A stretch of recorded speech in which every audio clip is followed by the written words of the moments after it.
What's good, YouTube? It's your boy Big Watson, baby, and I'm back for another banger video, man. Hey, man, today we with the murder mystery crime reaction videos again, and this says woman discovered her grandfather's horrifying secret. Make sure y'all like, comment, subscribe, join the Watson gang. If y'all not Watson gang, y'all lame. Let's get into it, bro. I got the munchies. I got me some cereal and some chips. Let's watch it. Ivan, step out here. You got a warrant for your arrest. Yeah, so it's for murder charges. This is 60-year-old Eileen Gowan. She is briefly seen here leaving this apartment complex with a briefcase. This is the last time she would ever be seen alive. How y'all been doing, man? So we're driving down the road to go shooting, and there is a dead body on the side of the road. Eileen's body would be found 13 days after the last time she was seen on CCTV. Police believe she was entangled in a deadly love triangle prior to her murder. But over the course of the next several months, this cold case would turn out to be far more complicated and even more disturbing than they could have ever imagined. When me and her broke up, she moved in with a guy, and he tried to mess with her. And all I know is his first name's Sam. They said we told her it was a bad deal with him. Because he's telling me if the cops get behind him, he's going to run into a tree. Turning westbound on 10-4 166, be advised, it's their grandfather in the car, and he's called them saying that he's possibly going to try to crash the car. No way. On February 13th, 2023, Eileen Gowan was seen leaving her longtime job at Sugar's Diner. She had just told her daughter over a text message that she was on her way to pick up some things from her friend Mike, who she had recently moved in with, after breaking up with her ex-boyfriend, Sam Brammer, only a week earlier. Strangely, she would specify that her co-worker at Sugar's Diner would be the one to drive her there. However, as Eileen left her workplace, no co-worker would show up. Instead, strangely, her ex-boyfriend Sam would be the one to pick her up. Hours would go by, but Eileen would never show back up to Sugar's. The owner of the restaurant, Megan, would begin worrying as to where Eileen could have gone, and started frantically sending her messages asking for her whereabouts. But oddly, she would receive a single message back, saying, "Leave me alone, I'm done." This was very strange coming from Eileen, as she almost never texted, usually resorting to phone calls, and was often extremely responsible. Something strange was going on. The day would go by, and Eileen would never be seen. The following day, Eileen's daughter would file a missing persons report for Eileen to the Council of Bluffs Police Department, and an investigation began. Detectives would begin collecting CCTV footage from everywhere in the town to try and fully document where Eileen went the day of her disappearance. But this would be quite the lengthy process. So without anything to go by, police would start asking her family and friends. Apparently, after leaving her ex-boyfriend, Sam Brammer, a week earlier, she had stayed with her new friend, Mike Brockman, a man her family claimed had likely assaulted her the night before she disappeared. This shined a suspicious light on both of the men she was involved with, so police would bring in both Sam and Mike for interrogation and see if they could find any leads. Mike was a friend of Eileen's who met her at Sugar's and became very close over time. It was still unclear to officers what happened to Eileen. At this point, for all they know, she could have just gone MIA and...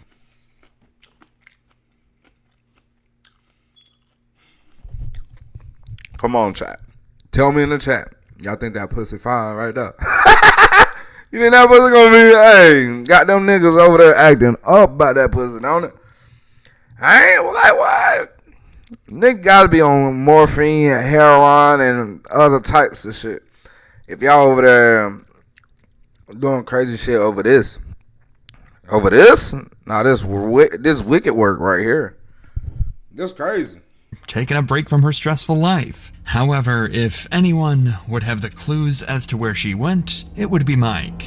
So basically, as you know, I talked to you on Monday. Or Wednesday, I guess, was the first day I talked to you. I had received information from some of the family that you and Eileen were possibly in a relationship, or kind of sort of. She may have lived with you for a few days or a week or so. But if you could just kind of go before Monday, just kind of tell us how you guys know each other, how she ended up out there at your place, that kind of thing, and then we'll kind of move from there. She was a waitress at Sugars, and I knew her from in there, and I talked to her before and stuff like that. Mm-hmm. And then she told me, I don't know, it was like on Tuesday or Wednesday night, that she got kicked out and she needed a place to stay. I said, well, you can stay at my place for a couple of days. I think it was Friday. She called me and she said, I won't be coming back. What? She says, we're getting back together, her and her boyfriend. Mm-hmm. And all I know is his first name's Sam. I don't know anything else about him. Okay. And so I didn't see her. And then she called me crying on that Saturday night. And she said, oh, we got into it. Can I come out for a day? I said, you can come back out. Look. But you gotta be gone Monday because I can't have this. I'm single. I don't want anything like this going on. 2 initial thoughts can be made upon hearing Mike's story. On one hand, it seems like Sam was back together with Eileen, so Sam would be a much stronger person of interest, as he'd likely been the last person to see her. On the other hand, Mike may have had a deep connection with Eileen, meaning if he learned she got back with her ex-boyfriend just days after moving in with him, he could have played a sinister role in her disappearance. But detectives plan to let Mike tell his side of the story before confronting him about the suspicious relationship. So I took her to work Monday morning. That'd been a week ago yesterday. Dropped her off at 5 a.m. And she was supposed to get off at, I don't know, she said 7 or 8. Her daughter was gonna pick her up. She's gonna go to her mom's and get her safe and take to her daughter's. And then she was supposed to come back to work at 2 o'clock in the afternoon. Well, then I get a phone call from the bar saying, hey, have you seen her? And I said, I haven't seen her, I haven't talked to her, nothing. Oh, she didn't show up for work, she didn't show up. I said, I haven't heard anything. And I tried to contact her and couldn't get a hold of her. So I sent her a text message and I said, all your stuff that's bagged up is gonna be sitting behind the bar. You gotta get it, I want it out of here. I don't wanna mess with any more of this. And I never, since 5 o'clock that Monday morning, I'd never had any contact with her, phone, text, or anything.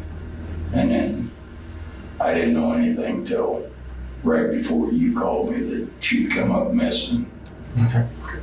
Mike would go on to claim that he never had any sexual relationship with Eileen and that she stayed in a completely different room to him while living in his house. However, detectives know more about Mike than he thinks, and with some information Eileen's close friends shared with them, they don't believe he and Eileen were just friends.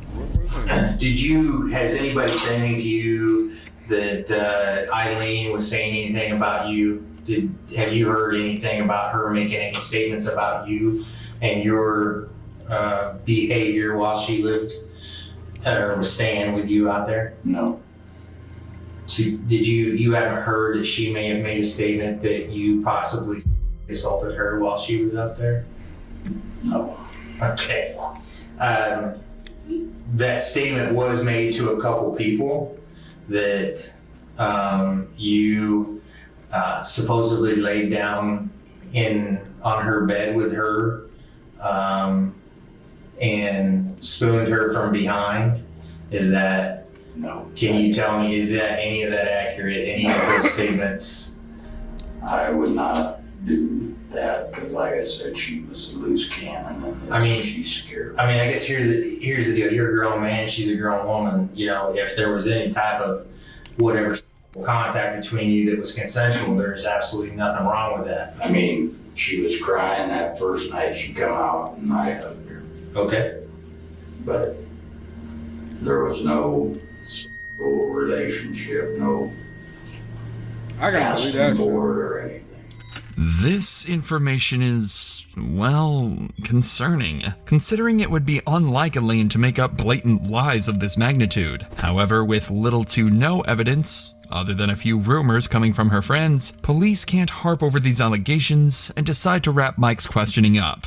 At this point, Mike is still considered to have potential involvement in Elaine's disappearance, but with a lack of leads, they direct their attention to the only other potential suspect, Elaine's ex-boyfriend, Sam Brammer.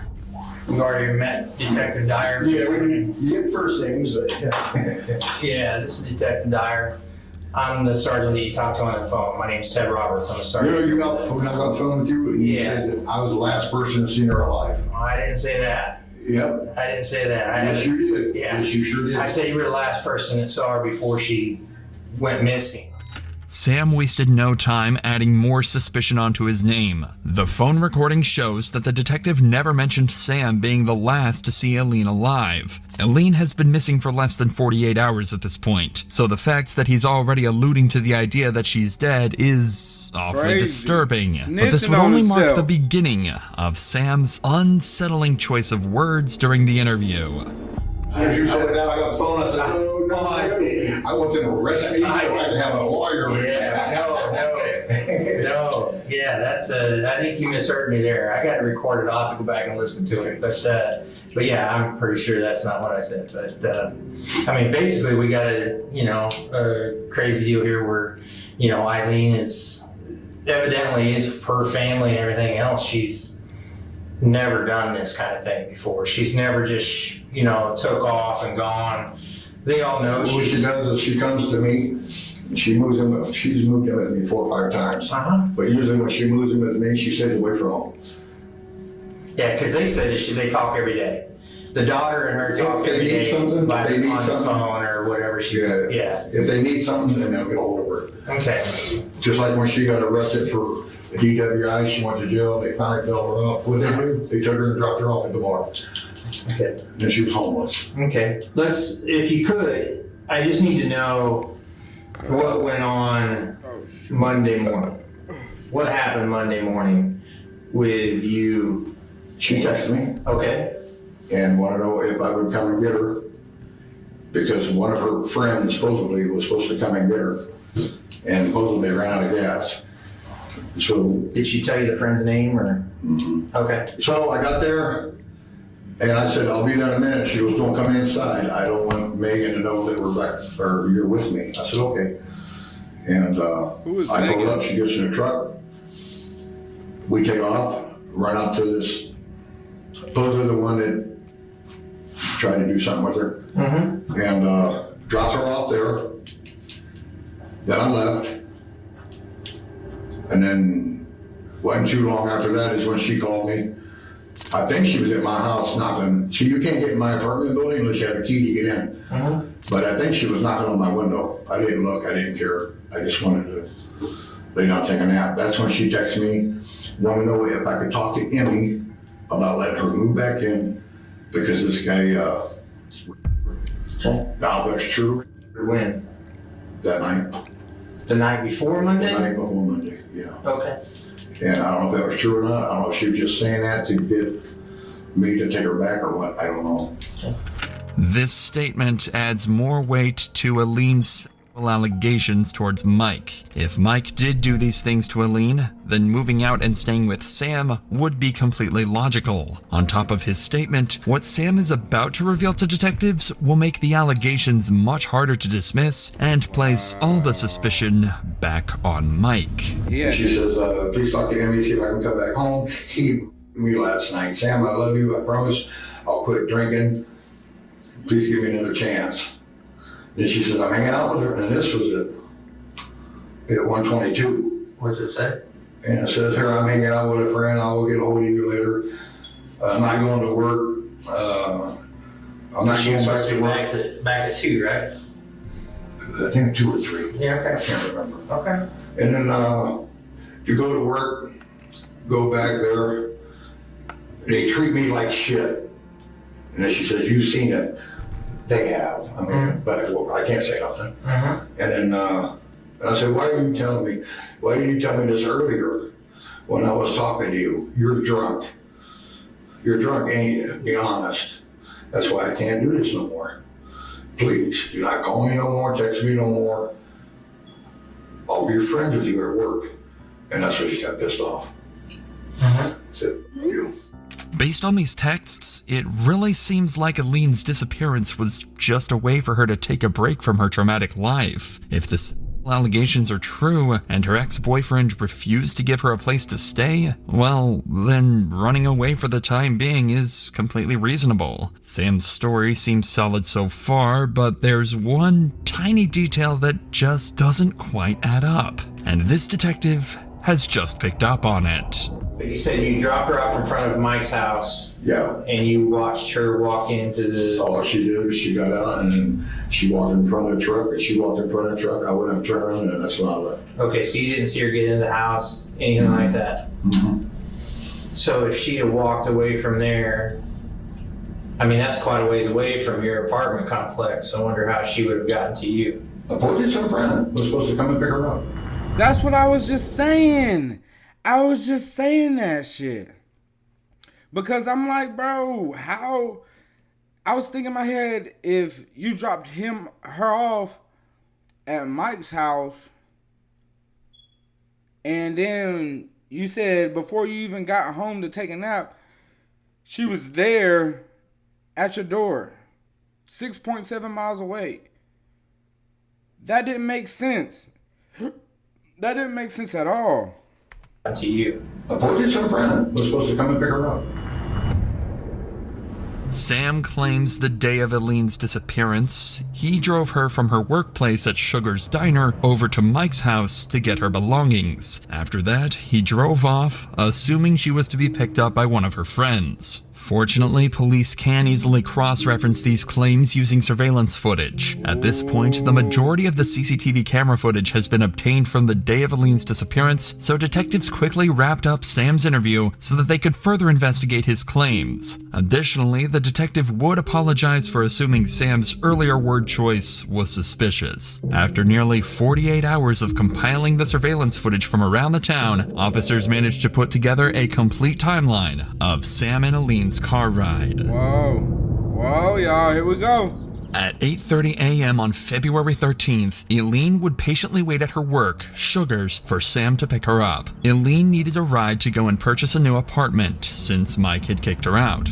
She would tell her boss and daughter that a friend was picking her up because she didn't want anyone to know her and Sam were back together. Eileen and Sam would first drive to her mother's apartment, Dudley Courts. She would be seen carrying a suitcase-like object out from her mother's apartment, then leaving with it. This would turn out to be a safe containing $1,200, which she had planned to use as a down payment for an apartment. At 9:30 a.m., they would drive directly to the Sherwood apartment complex to purchase the apartment. However, the complex happened to be closed, so they were unable to purchase anything. This is where the timeline starts to deter from Sam's claims in the interrogation room.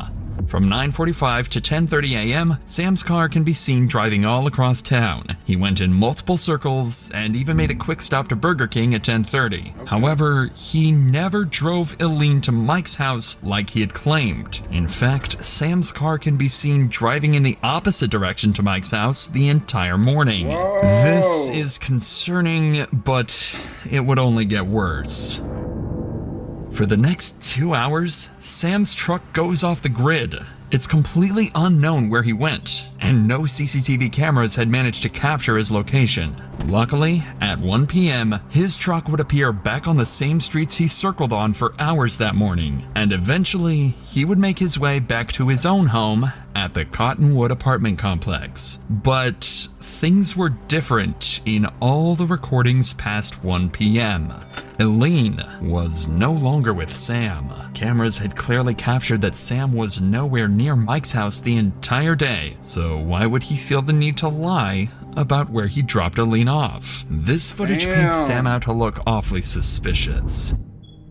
And while both Sam and Mike have some strong dirt to their name, Sam's clear lies convince officers to bring him back to the station the very next. That's crazy. They got crazy accusations on Mike. And if this nigga stood tall and he really ain't have shit to do that with that, that's crazy. That's strong allegations topped on with a murder case, bro. That's crazy. Next day, this time to confront him on his false alibis. Unbeknownst to detectives, this very interview would spark a months-long game of cat and mouse involving a high-speed pursuit, unsettling clues, and a chilling discovery. But before we get to that, let me tell you about today's sponsor.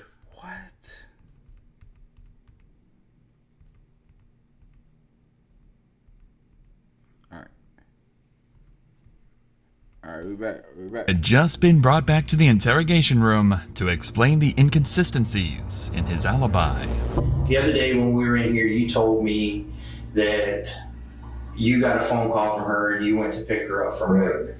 So if you could do me a favor and just kind of go through that timeline again. We know that it was somewhere right around at 8:30. So if you can just kind of go through that timeline again as far as... I'm not too sure on the time. Okay. But anyway, she texted me that morning, and I didn't text her back. I called her, and she wanted to know if I would come and get her because some girl was supposed to pick her up, and she ran out of gas.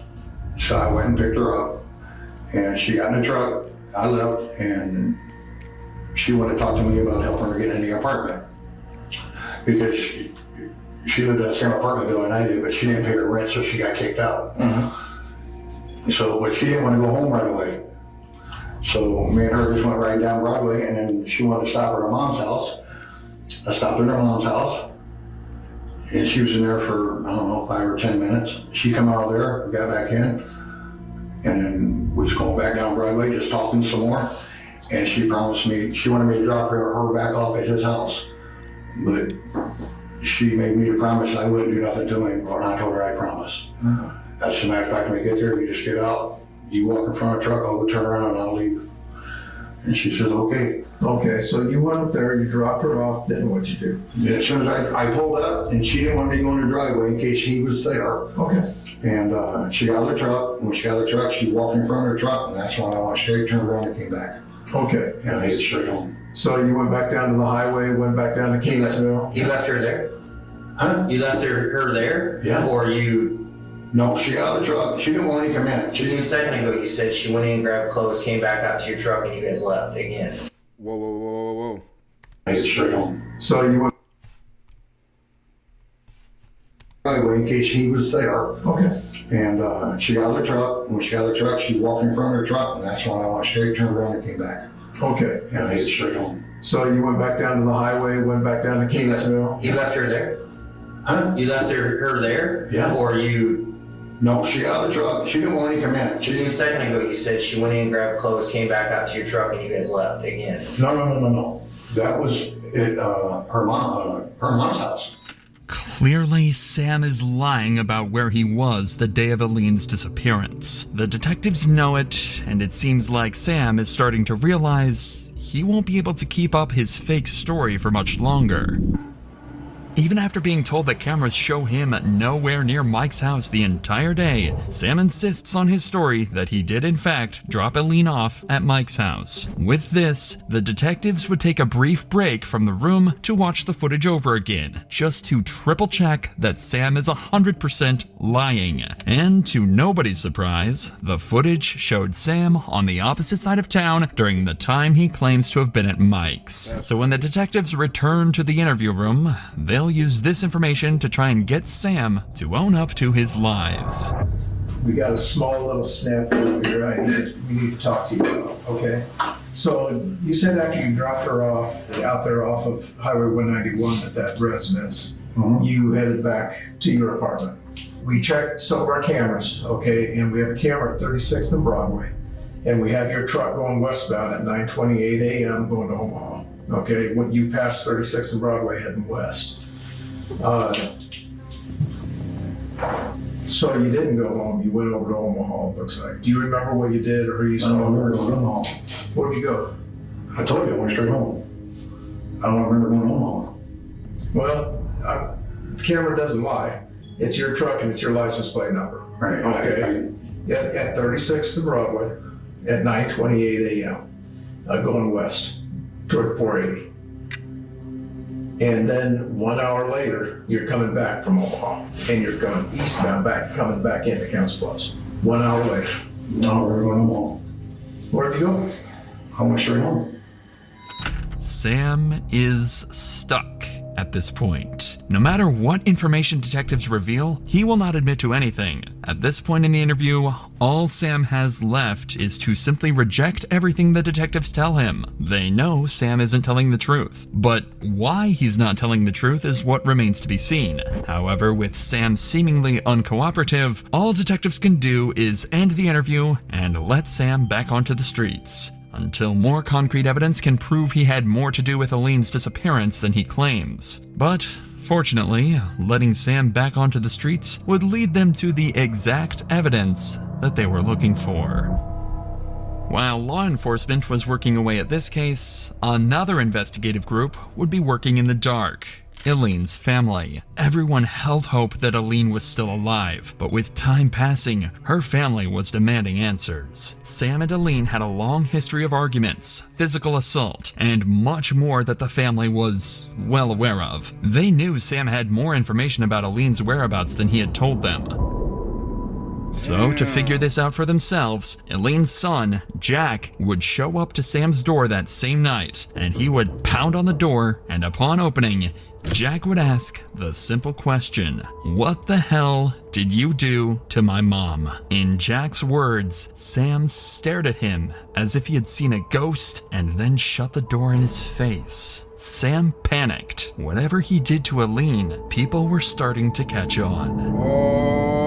Later that night, Sam would talk to his granddaughter, Emily, and would claim that he was going to harm himself so that he could go visit her deceased grandmother. This shocked Emily, as in her eyes, Eileen was still alive. Quickly, she would call 911 to report everything Sam had just told her, and shortly thereafter, police would locate a drunken Sam at his local bar. Hi, sir. How are you? Good. Is this your vehicle? Yes. Hey, can I talk to you real quick? Yeah.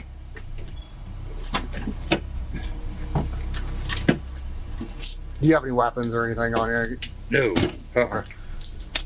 Hey, we were called to check your welfare. Okay, I think you talked to your granddaughter earlier, and she was concerned about you, some of the statements that you made to her. I'm here for you, man. Tell me what's going on. Why are you feeling the way you're feeling? My girlfriend, it was like a week ago, me and her broke up. She moved in with a guy, and apparently he raped her. What's his name? The only thing I know, he goes by Mike. Me and her broke up. She didn't have a place to go. She moved in with him. She told me Friday he tried to mess with her. So I called my son and see if she can move back in, because he kicked us out. So I called my son and see if she can move back in with her. And then I went to his house, got her stuff, took her to my son's. And then the next morning we went to work, and then she went right back to him. So I don't know. So what comments did you make to your granddaughter that would be concerning this evening? I just told her I'm gonna go out and have a couple of drinks and I love her. That's it. Okay, did you mention something about seeing Grandma tonight? What's that? Did you mention something about seeing Grandma tonight? No. I would like for you to talk to somebody tonight. I would like for you to talk to a medical professional. Okay, I don't want to have to drag you up to the hospital, but I most certainly will. I think based off of what the granddaughter has told us tonight, and kind of the. Oh, she call you? Yeah. Oh shit. Yeah. Yeah. So she was crying when we went and talked to her. I mean, she's. Oh really? Yes. She was very emotional. Her best friend and aunt are currently at the apartment because of what you said. Wow. Based off of what they have told me tonight, I'm going to give you one of two options. You can go up willingly and talk to a medical professional tonight. Okay. Or I can take you up there and you'll stay there for 72 hours. Okay? I can't have my granddaughter come get me? No. Based off of what you've told us and what's going on in your life right now, yeah, you need to talk to somebody. I don't think that we will be doing our due diligence to do our job to make sure that you're not going to hurt yourself based Bro, off of what's how going do y'all on feel about with this dude? This you dude and is your weird. girlfriend. Right. Okay, you need to talk to somebody tonight. Okay, and so the best course of action is to go up to the hospital, your choice, to go to talk to somebody about it tonight. Sam's mental state was clearly deteriorating. Whatever happened to Aline, regardless of his involvement, was really getting to him. Following this, Sam would be placed in a psychiatric facility for the next 2 days, where he would undergo therapy and psychiatric care. Dumb ass shit down. During these 2 days, detectives would aim to gather more intel on the case, this time by interviewing the family of Aline and Sam. They'd bring in both Justin Brammer, Sam's son, and Nicole Shipper, Aline's daughter, and both of them would reveal significant details crucial to solving the case. Okay, what's up? Detective Zach Milner. I just want to get as much history as you can tell me or talk to me about when it comes to your mom. What was their relationship like over there? Not a healthy one. Okay. What do you mean by that?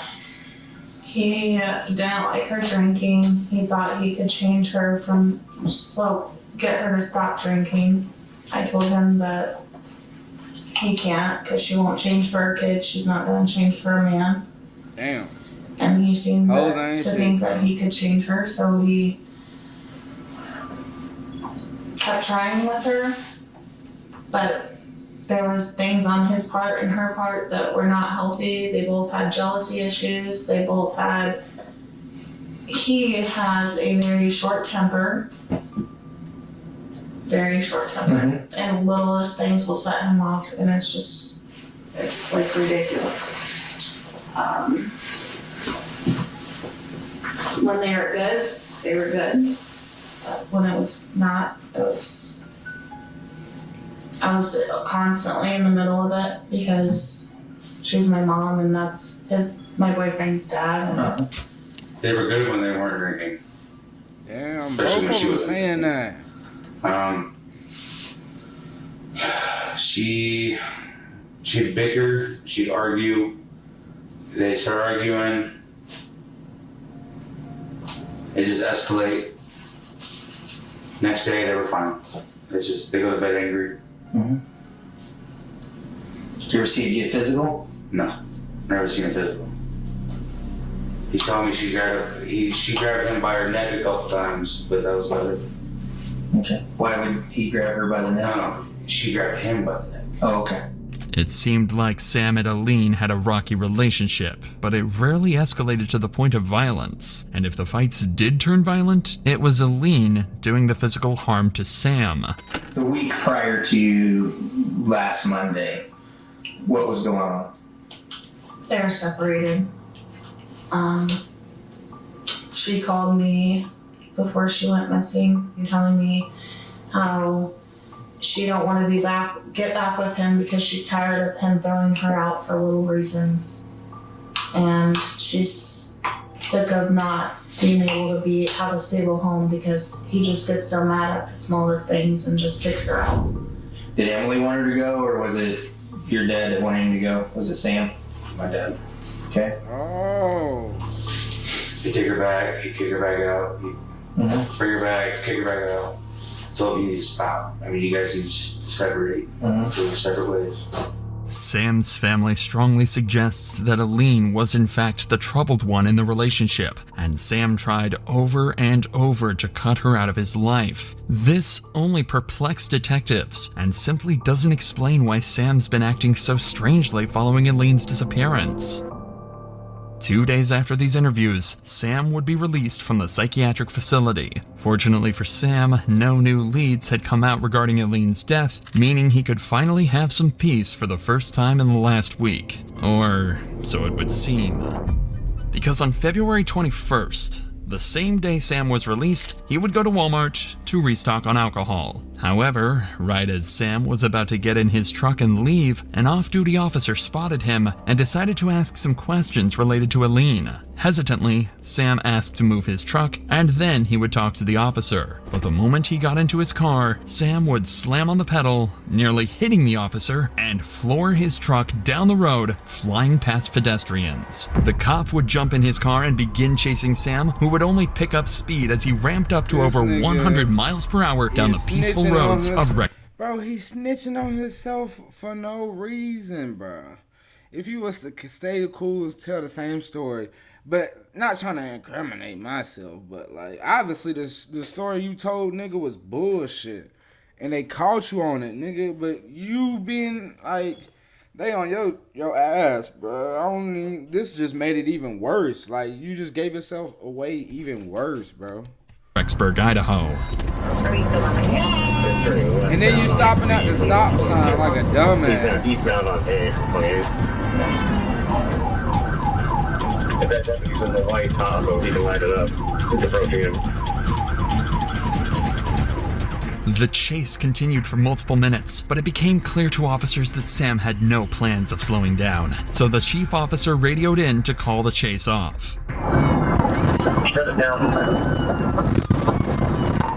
Shut it down. Sam had just successfully run from the police, and while he was having the time of his life, this chase obviously made things much, much worse for Sam. Oh my God. Not only was he now highly suspected of murder, but is also wanted for evading arrest and reckless driving. A couple hours after his escape, he would simply return back to his apartment as if nothing had ever happened. Ironically, this would actually postpone Sam's arrest, as more officers assumed he would be hiding in a more clever place and searched around the town instead of checking the Cottonwood apartments. In fact, the entire day would go by, and officers had no trace of where Sam could have gone. But the fun would only last for a day, and the pressure must have gotten to Sam, as the next morning he would turn himself in to police. Sam would be charged with eluding and reckless driving and would be placed in the Pottawatomie County Jail. However, Sam would only spend one night in the county jail after being bailed out by Emma Lee. So by the grace of a miracle, yet again, Sam Brammer was back on the streets. He probably didn't want to be on the streets. During this time, Sam would go to the bank and hand them a large stack of cash to deposit into his account. This wad of cash would come out to be approximately $1,200, the exact amount found in Eileen's safe that she had the day of her disappearance. Additionally, Sam would drive his truck over to the scrapyard. He would ask to fully dispose of it, crushing it to pieces, and even shredding it after. To make sure this got done, Sam would meticulously watch the entire hour-long process, ensuring his car was turned to dust. It couldn't be more obvious that Sam had something to do with Eileen's disappearance. The lies to detectives, the disturbing comments to Emma Lee, running from the cops, cashing in Eileen's safe money, and now shredding the only potential piece of evidence he had left. On top of all of that, detectives had looked into the claims involving Mike Brockman and discovered that Mike was at work all day at Omaha, Nebraska. Wow. Nowhere near Sugar's Diner, where Eileen was last seen. All of that leaves that nigga stood 10 toes in the flesh against the allegations and came out success. Come on, man. Are you serious? Ivan Sam Brammer as the final suspect. But with no direct evidence, all law enforcement could do is wait until new clues came their way.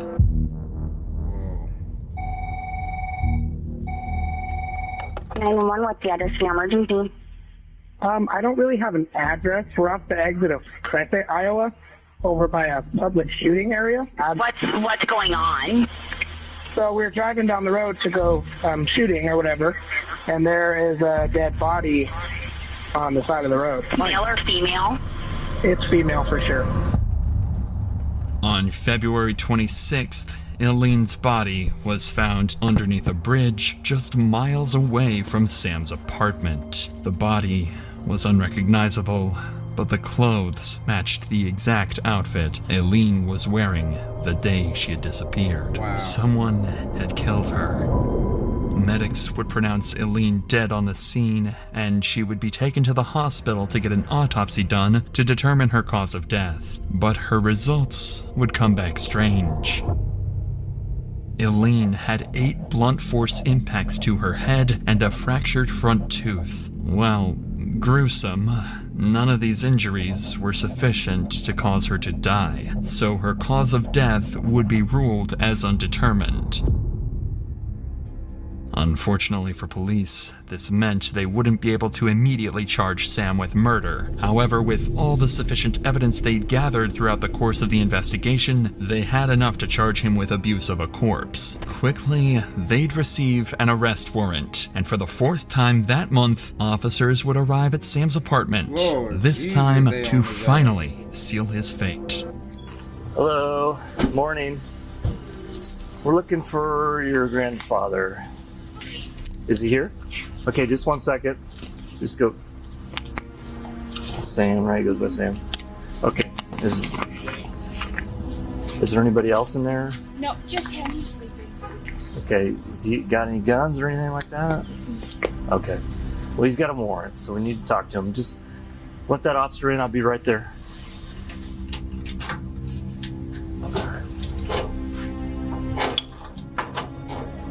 Ivan! Step out here. Show us your hand. No. No. Hey. Okay. Come here. You got a warrant for your arrest. I'll let you smoke that if you just. Let me put it up here. Just, no. Oh, you can smoke it. All right. All right. Get my shoes? Yeah, we'll get them. You're not. Yeah. We'll get them. I'll Put put them on two. the wrist for. Huh? Put them on the wrist for. I'll explain it here in a minute. All right. Step second. Use of a corpse. What the fuck? What the Okay, fuck? Pot County will be able to call you in a little bit. Thank you. Sam's games had finally come to an end. Sam would eventually go to court for the murder of Eileen Gowan. Forensic pathologists would spend weeks investigating Eileen's death, and eventually, they would discover zipper marks on the neck of Eileen, signifying that she was strangled to death, likely by Brammer. This pile of circumstantial evidence seemed to be enough for the jury, and on November 17th, 2023, Ivan Samuel Brammer was charged with second-degree murder, abuse of a corpse, and theft. He was sentenced to 65 years in prison. That's life. He didn't have that much left. Oh, he gonna be in there for a good minute, bro. That's like a death sentence, bro. Bro, he basically probably 65. Man, he deserved everything you get, bro. If you ever think about it, bro, if you're doing crime out here, bro, bro, it's too much technology, bro. It's gonna be hard for you to get away. It is. Like, it's gonna damage your career, bro. It's gonna do more worse things than it is gonna be doing better, bro, for you. But that's crazy, bro. You gotta always think about who you hang around with and who you are associated with. Because you never know. They could be a whole live murder victim warrant out for their arrest. You don't know who you guys can hang out with. Like, weirdos nowadays, bro. It's crazy. But, hey, man, Mike did not. He stood 10 toes against allegations. They didn't tell us that he got arrested for the sexual assault or rape against him. So I guess Sam made that shit up. He made that shit up, and then, never mind then. He might not have made it up though, but he didn't get charged for it. I don't know. That's one part of the case that they didn't answer, like, cause he was the last one with her. And they literally, that's when they last saw him. So I think that, I guess, you know what I'm saying? Since he kept